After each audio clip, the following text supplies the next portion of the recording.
Hello दोस्तों।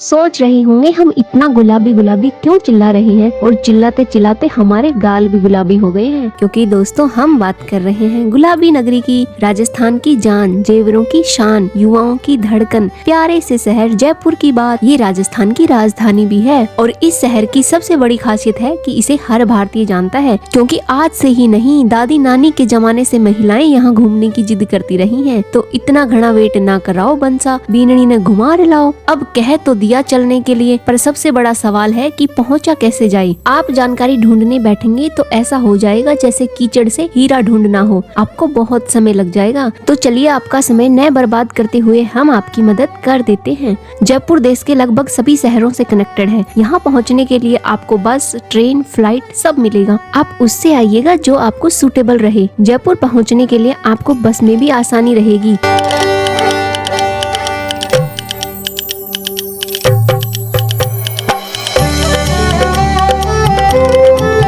अब आप पहुंच गए हैं जयपुर। आप रुकने की जगह देखेंगे तो चलिए यहाँ भी हम आपकी मदद कर ही देते हैं, ताकि आपको घंटों नेट पर छानबीन न करनी पड़े। हमने वीडियो बनाकर डिस्क्रिप्शन में लिंक दे दिया है। अब शुरू करेंगे अपने सपनों के शहर और छुट्टियों में घूमने के लिए पहली पसंद के शहर जयपुर की घुमाई। लेकिन आप यहाँ पहुँचने की प्लानिंग ऐसे करना ताकि आप रात को पहुँचे और मस्त खाना खाकर सो जाएं। अगले दिन नई सुबह के साथ घूमना शुरू करें। सुबह ब्रेकफास्ट करने के बाद सबसे पहले आप जाइएगा सिटी पैलेस घूमने। यह बिल्कुल जयपुर के बीचों बीच बना हुआ है। इस महल में आते ही आप भव्यता के युग में चले जाएंगे। ये महल राजपूत और मुगल वास्तुकला शैलियों का अनोखा मिश्रण है। यहाँ आपको ऐसा लगेगा कि आप अलग ही दुनिया में आ गए हों। यहाँ एक म्यूजियम भी है जिसमें राजघराने की जीवन शैली को दिखाया गया है। यहाँ महाराजाओं के कपड़े, उनके गहने सब रखे हुए हैं। यह आपको सुबह 9:30 बजे से शाम 5 बजे तक खुला मिलेगा। सिटी पैलेस घूमने के बाद अब हम जाएंगे हवा महल देखने के लिए। बहुत से लोगों का सपना होता है हवा महल देखने का, तो चलिए आज ये भी पूरा कर ही लेते हैं। हवा महल के सामने फोटो क्लिक करवाएं और साथ ही प्यारी प्यारी रील बनवाएं। 953 खिड़कियों वाली पिरामिड नुमा ये इमारत श्री कृष्ण जी के मुकुट जैसी लगती है। राजस्थान में इतनी भरी गर्मी में भी यहाँ अंदर ठंडी ठंडी हवा लगती है, क्योंकि नाम भी तो इसका हवा महल है ना। ये आपको सुबह 9 बजे से शाम 4:30 बजे तक खुला मिलेगा। यहीं बगल में है जंतर मंतर, तो वहाँ भी जरूर जाएं, ताकि आपको ये पता लग पाए कि पुराने जमाने में लोग समय का पता कैसे लगाते थे। इन्हीं खगोलीय वेधशालाओं से समय का पता लगाते थे। यह दुनिया की अपनी तरह की सबसे बड़ी पत्थर की घड़ी है। एक बार तो इस रोचक घड़ी को देखना बनता ही है। तो आप भी थोड़ी इतिहास की जानकारी ले लीजिएगा। हमेशा ही रील बनाने में बिजी थोड़े ही रहेंगे। ये आपको सुबह 9:30 बजे से शाम 4:30 बजे तक खुला मिलेगा। अब यहीं पर आप बढ़िया से रेस्टोरेंट में लंच करने के बाद आप जाएं अल्बर्ट हॉल म्यूजियम देखने। आजकल तो इस म्यूजियम को रील बनाने वालों ने इतना फेमस बना रखा है कि इसके बारे में हर कोई जानता है। यह म्यूजियम आपके लिए जयपुर की प्राचीन विरासत और इतिहास का दरवाजा खोल देती है। यहाँ आपको कलाकृतियाँ, मूर्तियाँ, पेंटिंग,